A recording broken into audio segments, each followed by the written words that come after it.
Welcome to the Nightly News Podcast. This is Professor Paul Miller sitting in today with Nightly News President Brian Christiana. Brian, welcome back to the podcast. Thank you, Paul. It's great to be here. Certainly not a problem. And our special guest today is Sandy Box from the Education Foundation. Sandy, thank you so much for spending your time here with us on the Nightly News. Thank you. I appreciate the opportunity. Well, one of the things that we're looking for today and that we're trying to get the word out about, but also really give some due dates here coming up, is for the Foundation Scholarship Essay Contest. Now, this is something that you do every year. You do it in the winter term and the summer term, so twice a year, and it gives our students an opportunity to answer a specific question in order to be eligible for some of our Education Foundation scholarships.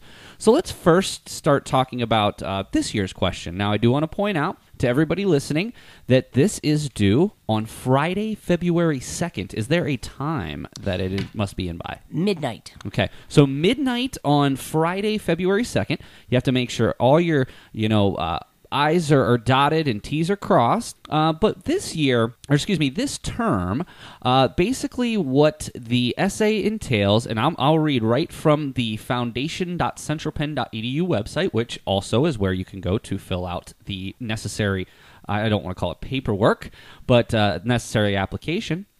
Describe areas in your life where you demonstrated leadership and overcame obstacles either through your school, social, or family life.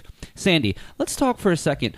When it comes to questions that you're asking students, where do you come up with these questions? Do you have a panel that kind of works on these questions together? Where do you come up with these ideas? Well, let's see. First off, I go through, come up with I visit a couple different websites, see what questions are being asked at other colleges to get some feedback. What I'm really looking for in our essay questions is for students to tell me about their lives.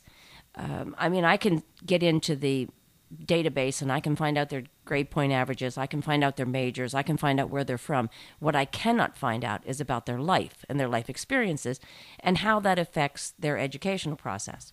So that's what I try to focus my questions on. Then what I do is I narrow it down to 3 or 4 questions. I send it out to my scholarship selection committee, get their feedback, what they think is best. By democracy, whoever gets the most votes, that's the question that goes out for that term. What was it about this specific question that you're talking about in regard to leadership? I know that that's one of the things that as a Central Penn College, overriding theme that we're looking for is we really try to promote leadership within our students. But what was it about leadership and overcoming obstacles that made this such a perfect question for the scholarship essay contest? Well, I think part of the thing is that our donors are actually leaders in our community and leaders within this Education Foundation. So that's the kind of personality and the kind of attributes that we're looking for within our scholarship recipients. The other thing is that everyone in life goes through obstacles. It's how we handle those obstacles that makes us the person that we are. In college, you have obstacles that you have to overcome, whether it's a test that you're taking, a course that you're taking, whatever the case may be. How and what did you do to overcome those obstacles? Demonstrate your leadership skills. And so it's a well-rounded scholarship recipient that we're looking for. And so we try to ask questions that will give us that kind of insight into a student. One of the things that I personally talk about as far as leadership goes is, to be honest, it's one of those, it's very tangible, and you can show different ways that you're a leader in whether it be school or whether it be in the community. The problem is that so few students know how to speak to that. For example, I talked to Brian, who is now the de facto leader, president of the Nightly News, and I try to talk to him all the time about how important it is to demonstrate that leadership. So what did you do that shows that you're a leader? And it could be something as simple as, running our meetings, organizing things that we're doing in the community, organizing fundraisers, and sort of delegating tasks. But also, on the other hand, that's something that employers are looking for, right, is to have those leadership traits. So, Brian, I want to turn it to you here. I know that you have been a recipient of the Education Foundation Scholarship, and that's one of the reasons that we're having you down here today. What does it mean to you to have this opportunity to basically answer a relatively simple question, but be able to then be and have a greater opportunity to receive some of these scholarship monies? Yeah, definitely. The foundation scholarship is a really big deal. I was very honored and I was very surprised to be one of the recipients for it. Like I said, it was a great honor, and students should really go put their name out for this. And you're receiving a lot of money, and it's a really big deal. Well, and one of the things I am always very quick to talk about, Sandy, in my freshman seminar class is, let's be honest here, college is not cheap. But the unfortunate thing to me is that so few students look for alternate ways to pay for their education outside of student loans. I think that's because it's the easiest way. I was going to say, I think it's the easiest way. You go into financial aid, you sign a piece of paper, your education is taken care of until later. But I think a lot of students don't realize how many scholarships there are out there, and even fewer necessarily understand the process of how to involve the Education Foundation. Sandy, to me, and one of the big things I talk about in my classes, is we are so fortunate to have your organization inside of our school to give students opportunities and easy opportunities to win some of this money. Maybe, is there any, excellent stories or testimonials that you look back to over the last few years since you've been here to a student who really may not have attended school otherwise without some of the help that they received from the Education Foundation? Well, we support not only the scholarships, but we support other events on campus. So one of the things that we just sponsored was a men's leadership summit conference that some of the students went to. And I was surprised at how many of those students came back and said that it really made an impact on them personally. And then I've seen those students throughout campus as the months have gone by. And I recall one student who, when he first started here, I would say to him, "Good morning, how are you?" And he would not look at me in the eyes. He just, "Good morning," and kept on going. So every day, every time I would see him, I would say the same thing. "Hi, how are you today?" He attended the leadership conference. So the other day I ran into him on campus, and I said, "Hi, so-and-so, how are you doing?" He goes, "I'm doing great, and how are you today?" And I thought, oh my, that's a huge impact, whether it was just that one session that he had to attend or the whole college experience. Either way, it's had an impact on him. So it's not just the scholarships itself, it's some of the other things outside of that you're doing as well. Right. And we had a student, a scholarship recipient, who started out here at Central Penn, maybe wasn't doing the best that he could do, wasn't a 4.0 student. By all means, that's never certainly the student that we're looking for. But this student started out and had like a 2.25, and he was struggling and maybe wasn't doing everything that he was supposed to do in the classroom. But when he submitted an essay, there was something in that essay that made me think that he was worth the chance. So I reached out to a couple other faculty members and staff on campus and said, "Okay, tell me what you think about this student." And every one of them came back and said, he started out struggling, but he has promise.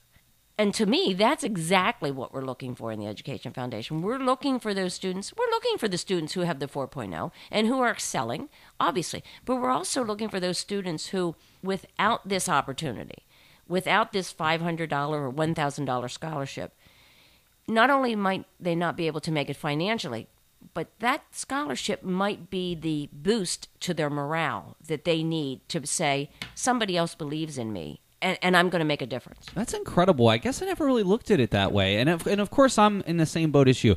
I run into a lot of students who have tremendous potential. And certainly, Brian, you're in the classroom with a lot of students that have tremendous potential. But for one reason or another, they just can't put it all together. And that's part of what I love about my job, is helping students realize their potential. Right.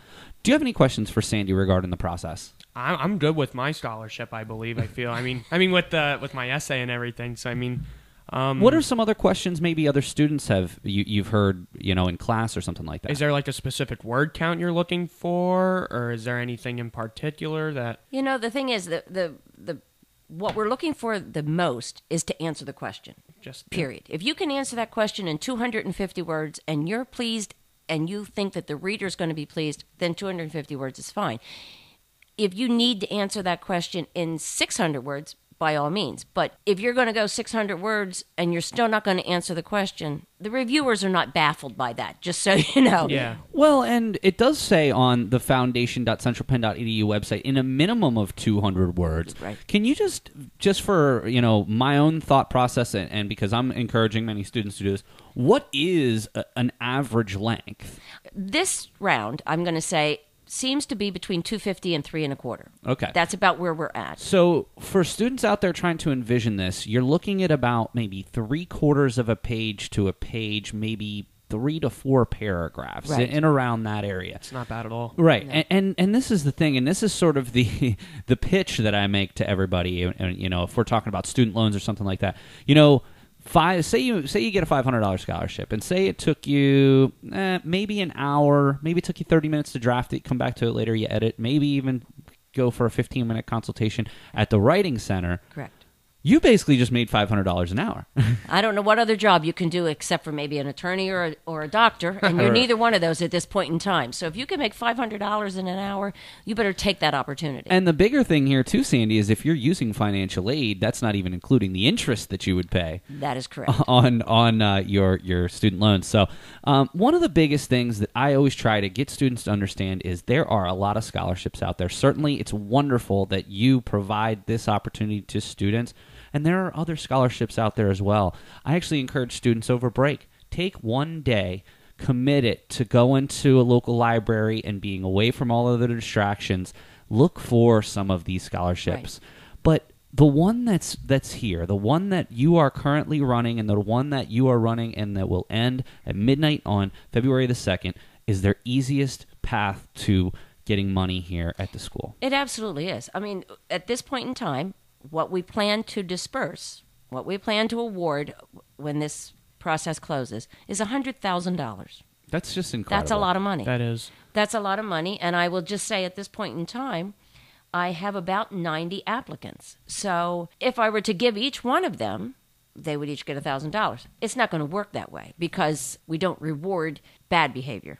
Oh, or bad, or a bad essay just because we have the money. What I would do then is, if I have $100,000 allotted, if I don't spend it all now, then it'll roll over for the summer term, the summer and the fall. At this point, is 90 about average, or is that a little under average or above average at this point with maybe a week left? Well, because of the fact that it's the winter term, that's about average. Because what will happen now? Everybody will panic. And they'll all put it in the last week. And so all of a sudden, my reviewers are swamped with 60 or 80 applications that they have to review because they go out that way. The fall term, I had 203 applications. Oh, wow. So that was huge. So typically the fall is a little bit a little heavier, right. Which is odd to me because one of the things I try to get across to my students is you have to do this every time. Right. I actually had, in my fall freshman seminar class, I had them put a January and I believe a July notice in their phone that they need to make sure they take care of it. And I do like how you start it at the beginning of a term, and I'll tell you why. Because now we're to the point where we're in week 3, by the end of next week it'll be in week 4. What ends up happening is people get other things going on. They've got other classwork.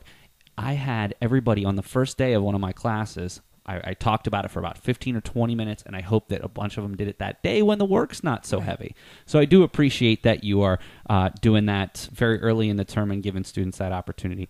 One final question that I have for you here, Sandy, and this is probably one of the most common questions that I get, and it has to do with the next to last thing on the application, and it's the Stabler Foundation. And on the website, it says that you are making a pledge if you click the box. Correct. And what the pledge is, and I'm just going to read a small part of this.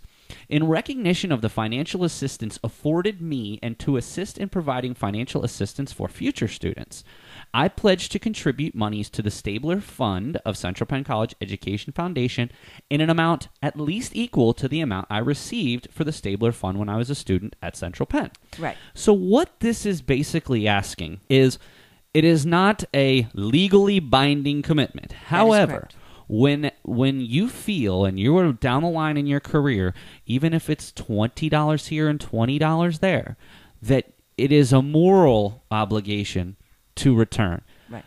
we've sat in meetings, and you'd be very surprised how few people check this box. So can you just talk about the thought process for students if they're debating on whether they should check this box or not? It really is just a moral obligation, and it's more so to get you thinking. The whole intent for the Stabler Foundation is they gave to their communities. They continue to give to their communities even though they have passed, both Mr. and Mrs. Stabler.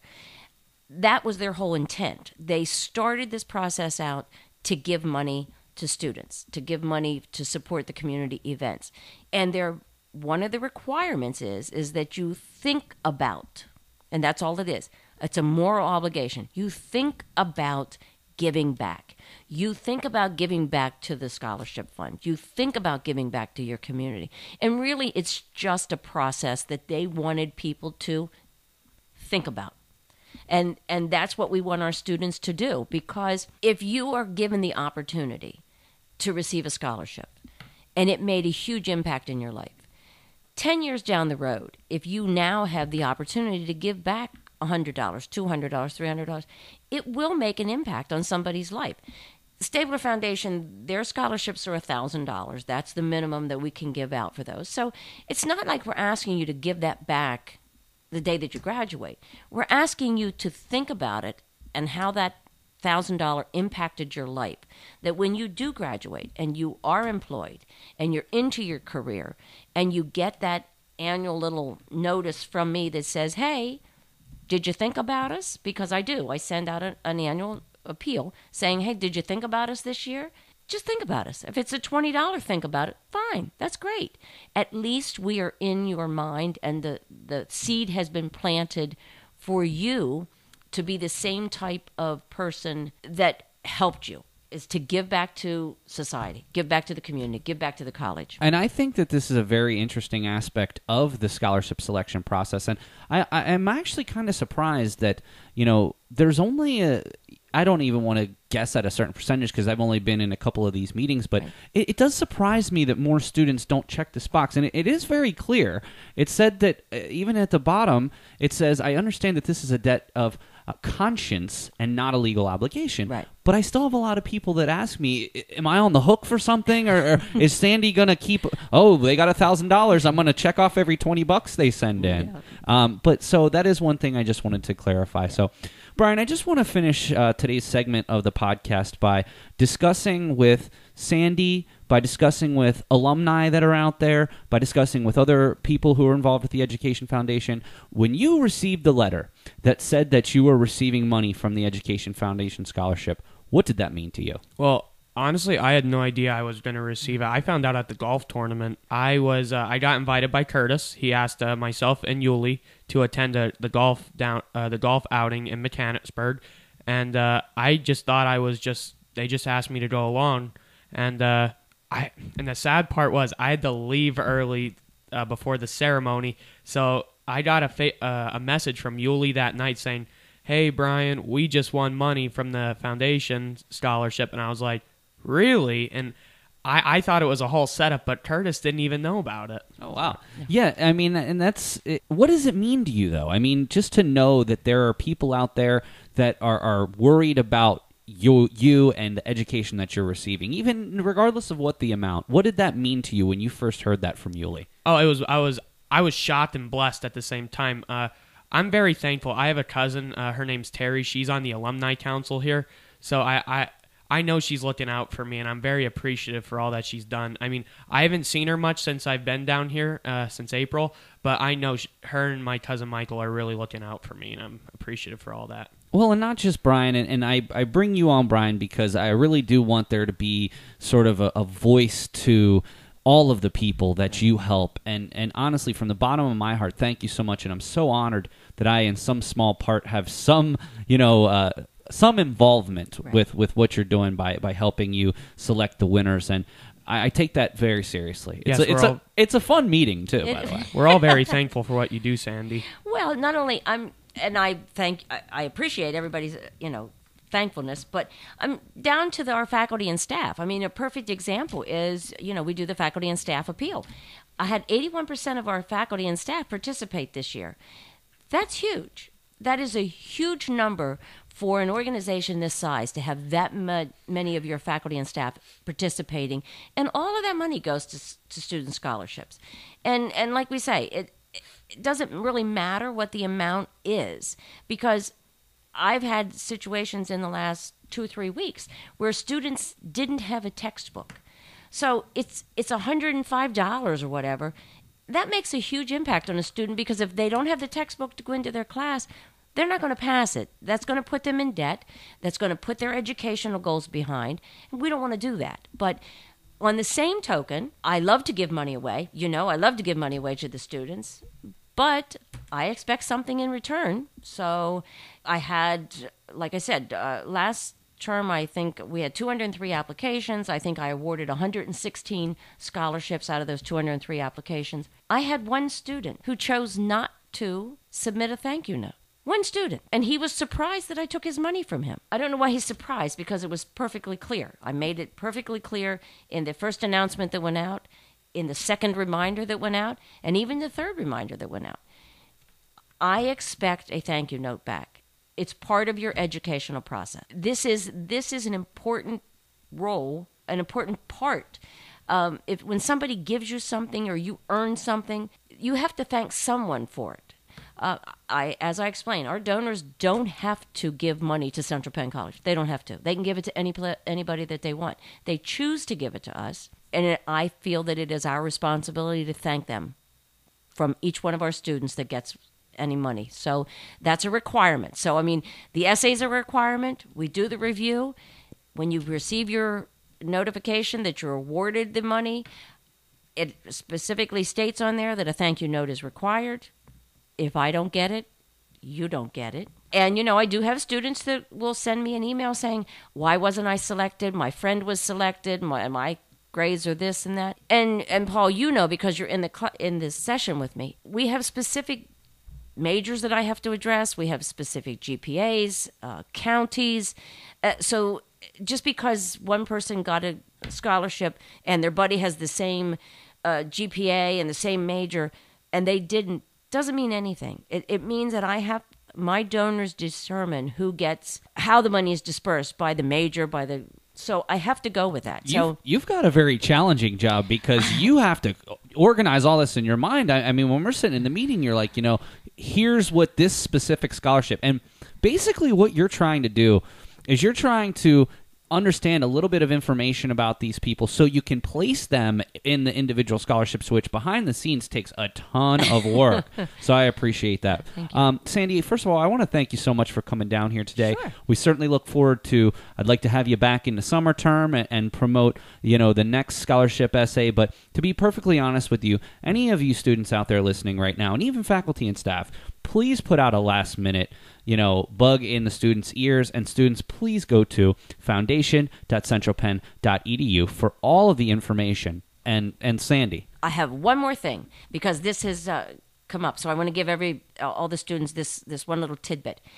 If you do your essay on your phone, I suggest you save it someplace else, because there are sometimes that there are glitches and maybe your essay did not go through. Then if you come to me, I can sometimes, go through the system and see where it is. But if you haven't saved it, I can't do anything for you. Well, honestly, I'm hoping students out there, please go to a computer and do exactly. this. Yeah. Just for spell check purposes. I mean, because that does impact the grades. Absolutely. So, well, Sandy, thank you so very much for all that you do. We really appreciate this. I'm going to give all week we're going to put out there how the deadline's coming up, and I'm hoping that we get, even though it might not be the best for the evaluators, we're hoping to get up to maybe like 150 or something. I'd like that. I'd like that very much. So, Sandy, thank you so much for all that you do, and so many people out there are so appreciative for what you do, and we love that you're a part of the Central Penn family and do so much for our students. Thank you very much. I appreciate it. Thank you. And Brian, thank you as always for joining us today. Obviously, you gave a firsthand testimonial for how this money actually does really impact us, really, no matter what the price, just the fact that people out there believe in you. And hey, that's that much less money you have to pay back down the line, right? Thank you, sir. Yes, of course. We will be right back. We actually just had Megan Ream, who's the director of the Writing Center. She came down to the podcast studio to talk a little bit more about how the Writing Center can help you with any of your last-minute essay questions. So we're going to go to her right now.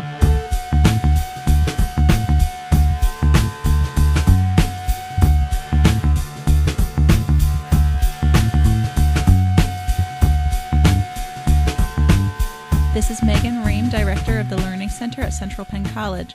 You can contact us at learningcenter@centralpenn.edu or find us on Facebook and Twitter as the Learning Center at Central Penn College. We are located in ATEC 302. We offer tutoring in math, writing, accounting, and IT, open during daytime hours and available during evenings and on Mondays as needed. We have online resources available through the Blackboard's Learning Center tab, and online tutoring available for those who can't make it into campus. Hope to see you at the Learning Center.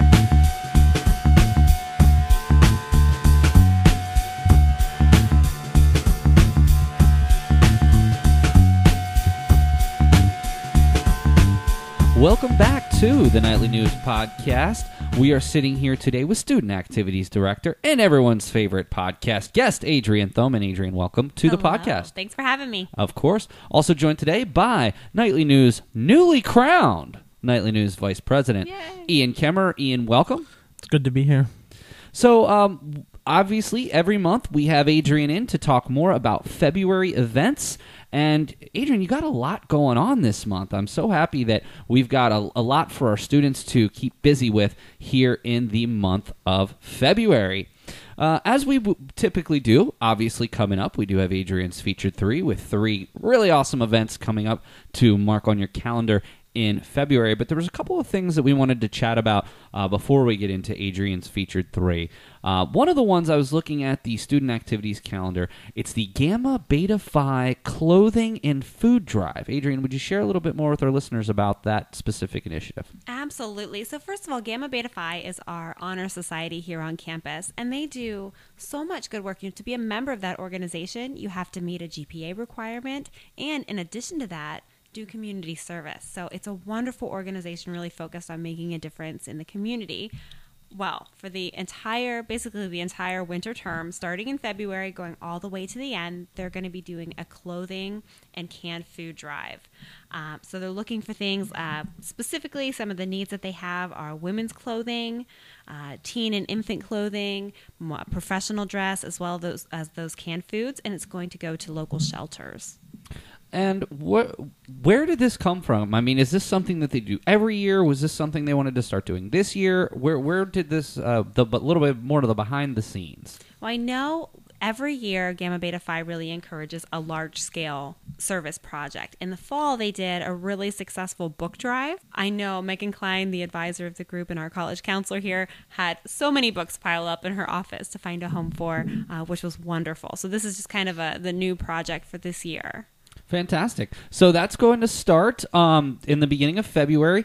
Adrienne, can you share how, if somebody does have some canned goods or some clothing that they would like to donate, where can they donate that to? So they're going to be boxes all through campus here at Summerdale and at the Lancaster Center as well. So both locations will have drop-off bins, not just in one building. I think there's going to be an ATEC Bollinger Library just across campus. If you can't find it, you come see me or Megan Klein and we'll get it to where it needs to go. Any stipulations on what people can donate? Just that if you are bringing used and new clothing will be accepted, but if you are bringing used clothing, it should be laundered and lightly used, so it's going to be ready to go for the next person. And one thing, and this is sort of an aside here, I think I've done a little bit of research about canned food drives because I'm always interested in these types of things.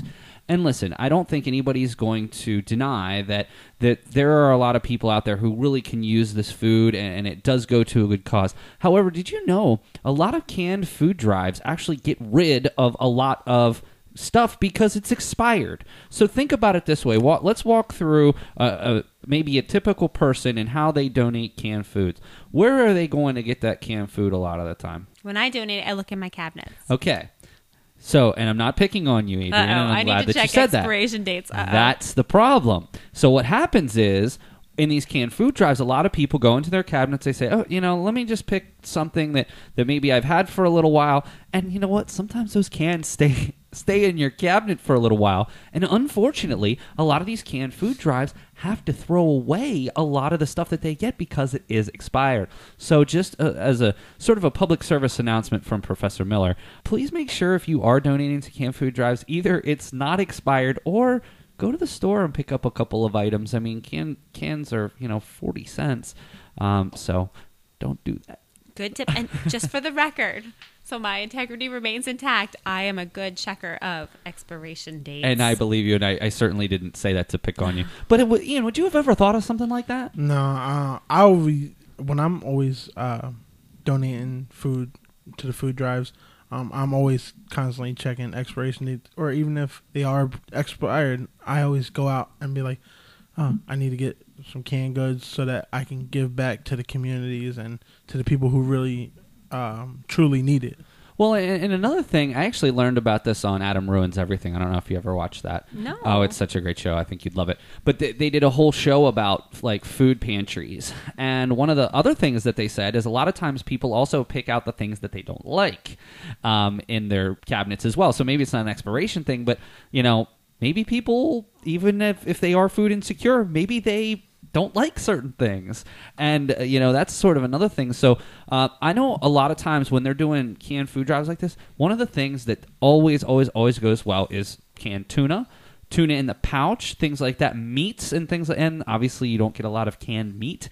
And if you do, it's typically loaded with sodium. But those are some of the types of things that really, really are beneficial. I also have done a lot of work with Bethesda Mission over the years as well. So I do have some background in that. So I really think it's cool that the Gamma Beta Phi is doing in February and March, they're doing their clothing and canned food drives. And you will see all over campus donation bins. So please consider, making sure that your unexpired cans, bring those in and donate.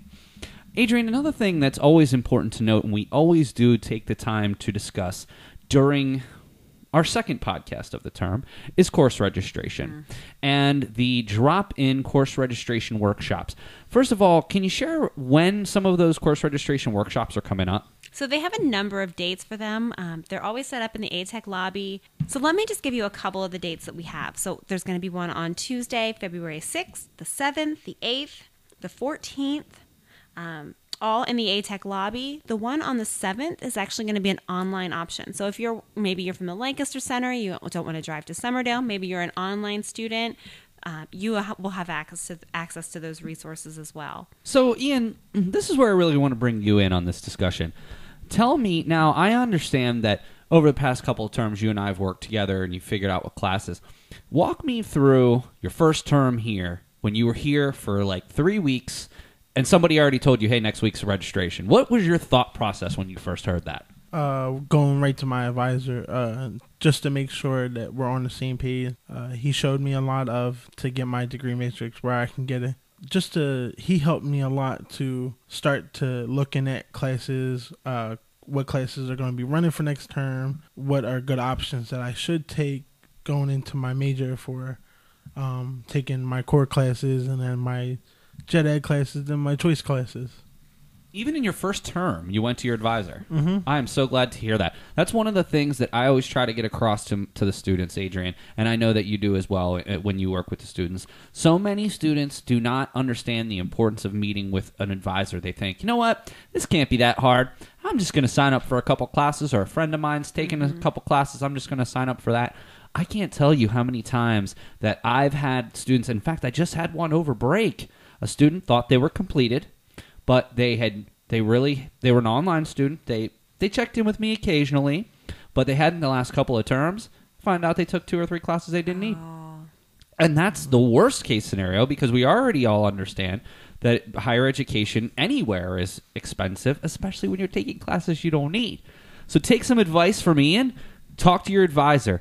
I will also be doing for not only my advisees, for comm students, but for anybody who needs help. I will also be doing some registration workshops that are at different times than the ones that we have planned too. So I will make sure that I put that out on the Nightly News blog, and I'll send that over to you, Adrienne, as well, if anyone needs any help. Perfect.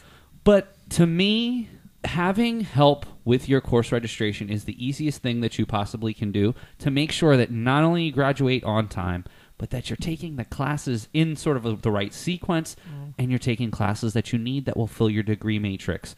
So often what I find is maybe a student has taken too many 100-level classes as opposed to a 300-level class. Or maybe a student wants to take a certain class, but they didn't look at the prerequisites. So your advisors... they have a lot of I have a lot of experience doing this. I work with a lot of my students, and I am actually very proud. Like 6 or 7 of my advisees just graduated last term. And I always That's always exciting. I know. And I always get some really positive feedback. So please make sure, and I will also include the dates along with this podcast. Please make sure that if you have any questions, your first line of defense, Ian, is your degree matrix. Okay, so your degree matrix, grab that first. And then, especially if you're still new to the whole process, you want to go to your advisor next. And then if that's something that maybe you can't line up, maybe your times don't work when you're available, when your advisor's available, you can always go to these course registration workshops run by Records and Registration. And one thing I know that they would appreciate that I say, they are always available in the records office. If you ever have any questions, it doesn't have to be a course registration workshop. Please feel free to go over to the records office, and their wonderful staff over there will help you. Well, Adrienne, it's about that time for everybody's favorite segment, Adrienne's Featured 3. So, Adrienne, in February, what do we have going on? Okay, so we have a few Eagles fans on campus. I would imagine so. Just a few. Maybe one of them in this room. Ian, let's talk about this. We'll come right back to Adrienne's Featured 3. Ian, when you were watching the NFC title game, going into it, they were underdogs. Going into the game the week before, they were underdogs. What does it mean to you as an Eagle fan? I know you've seen a Super Bowl in your life, but you've never seen a win.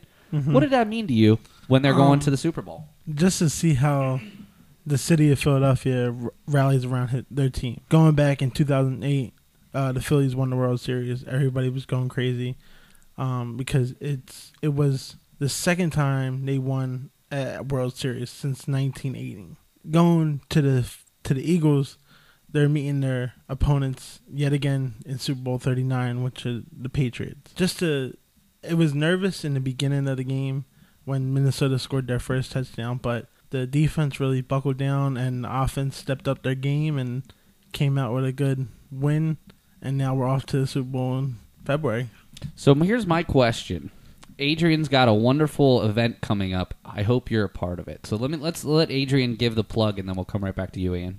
All right, so obviously the Super Bowl is going to be huge here on campus. We have to have our Super Bowl party. So we're going to be camping out down in the underground, lots of free food. We're going to have, typically we do like prizes and games where we, like if you come in, you have to pick which team you think is going to win. So every touchdown scored by that team, we pull a name out of those people to win a gift card. So we have prizes and just all kinds of fun during the game. Ian, are you going to be a part of this Super Bowl party? This year, no. In previous years, I was part of every Super Bowl party since I've been here. Are you going to the game? I'm not going to the game. You're not going to Minnesota? My family always has a Super Bowl party, even if it's not our team. But I have to go with my family, and we're going to go out to a friend of ours' house, and we're going to have a combined Super Bowl party because he's a Patriots fan and I'm an Eagles fan. So it's going to be a little rough there. That could be fun. Just remember that you do have class on Tuesday, so you better make sure that you stay out of trouble after, regardless of the outcome. Oh, no. Without a doubt. Of course. I'll be in class. So, Adrienne, we're talking Sunday, February the 4th, in the Underground Lounge, starting at 6:30. You're going to have food, you're going to have prizes, you're going to have games, and, of course, the game on the big screen. Absolutely. All right, Adrienne, so the Super Bowl party is something that we're all looking forward to. What is number 2 event on Adrienne's Featured 3? Same week, the end of the week, that Friday, February the 9th. We actually have a doubleheader. Our nights, the Lady Knights and our Knights basketball teams are going to be playing at East Pennsboro High School. The ladies are on at 6, guys at 8. So we're going to have those games, and hopefully we're going to get everybody out to cheer and support and just show all of our energy for our players. And then afterwards, we're going to do like a post-game kind of party for everybody down in the cafe, like in that side lounge there, student lounge in ATEC. Just some food and some fun and a chance to celebrate our players and our teams. Fantastic. And obviously, over the course of not only just the basketball season, but even last baseball season, weather does impact. So please always make sure to, if you are interested, maybe you can always reach out to Adrienne. Maybe you can reach out to the athletic director, Dave Baker, just to confirm if there is bad weather that day, if maybe things are going to be rescheduled. Yeah. Because unfortunately, in January, February, March, snow's going to happen, ice is going to happen, and obviously we don't want to endanger anybody. As far as students go, Adrienne, You always provide transportation to these events too, right? When we can. A lot of times we have a campus shuttle van, so that's used to transport all of the home games, the student workers that take to run the game. So we don't always have the ability to do that, but we do it when we can. Awesome. So, and of course, we always know that you're doing the best you can, and you'll do anything you can to make sure students get to the game to get out and support our Knights.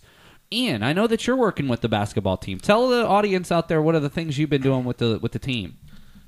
Since I've been here since last year, I'm going on my second year, and basically we set up the chairs for the teams. We set up the scoreboard, make sure everything's running to a point where they're ready for game time. And then we clean up the floors. It takes a lot, so we're there at least an hour and a half before the game starts so we can get everything ready. And it's just time management. Me and my team, we do our best to make sure that everything's set up right, and when it comes to game time, we're there. You mentioned your team. You want to give a shout out to any members on your team? Yep. Of course, Coach Baker, Brian Christiana, and Kane Caesar. We are a strong 4-man team.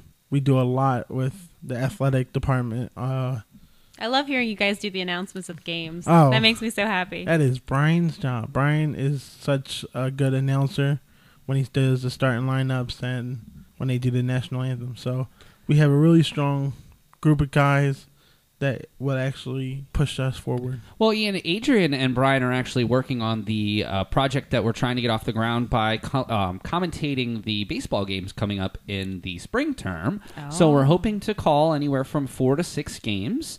Hopefully there's not a lot of rescheduling that goes on, but right now we're in the very early phases, and Ian and Brian are actually working on a project for one of our classes in which they're going to compile a packet of research for the players, because when the commentators sit down, they do not, even though it might seem like it, they do not come up with all of these statistics and everything off the top of their head. They have a very thick notebook full of information, and that's sort of the first step. So that's what Ian and Brian are going to be doing. So I look forward to your continued involvement with the athletic department. I think that it's been something that's been really good for you, and we really appreciate the efforts that you've made, Ian. So thank you. It's a good way to meet the people on the teams, and just to get familiar with certain stuff that goes on during a real game. Well, and you want to be involved in sports broadcasting, so this is a really good hands-on opportunity that you can use to put on your resume and help to get that good internship with maybe a local sports team. Yep. All kinds of things you can use it for. All right, Adrienne, we've got our Super Bowl party. We've got a doubleheader for Knights basketball, men's and women's, on Friday, the 9th of February. What's number 3 on Adrienne's feature 3? Number 3 is our Make One, Take One, Do-It-Yourself photo projector project. So we do these Make One, Take One events usually once or twice a term where we make something fun. It could be wall art, it could be an ornament, all kinds of different things. And we found this really cool project on Pinterest, of course, where we are going to turn a shoebox into a projector. You put your cell phone in it, and it's going to project on the wall. Honestly, I haven't tried it yet myself, so hopefully it's not a Pinterest fail, but I think it's going to be a lot of fun. We had it scheduled for January, and it got canceled because of the snow, so this is a new date. Awesome. So, big things in February. Obviously, we talked about the Gamma Beta Phi clothing and canned good drive that's going to take place in all of February and March. Also talked about some different times for some drop-in course registration workshops, not only from the records department, but also myself. Talking about the Super Bowl party as part of Adrienne's Feature 3 that's going to take place on Sunday, February 4th at 6:30 in the Underground. We're also having the doubleheader coming up on February the 9th at East Penn High School, ladies at 6 and gentlemen at 8. And finally, on Monday, February the 12th, we have our Make One, Take One DIY projector project that's going to take place in the Underground Lounge from 2 to 4. So we'll see how that shapes up, and we'll see if it's a Pinterest pass or a Pinterest fail. Please be a pass. Let's hope so. Adrienne, as always, it's always a pleasure to have you on. You're everybody's favorite guest, and we really appreciate you taking the time out every month to sit down with the Nightly News, go over your packed activities calendar. So, Adrienne, thank you so very much. Thank you. You're very welcome. And Vice President Ian Kemmerer, thank you very much for joining the Nightly News podcast today. It's always a pleasure when you come down. It's not a problem. I'm always love to be on the podcast. I've been on many podcasts before, and I'm happy to be on with Miss Adrienne. She's one of my favorite people here. Well, that's no awesome. offense. No offense. No offense. Hey, Adrienne's one of my favorite people here, too, so none taken from me. All right, so thank you all very much for listening to the Nightly News Podcast. For Vice President Ian Kemmerer, for Student Activities Director Adrienne Thoman, this is Professor Paul Miller, and we'll catch you next time on the Nightly News Podcast.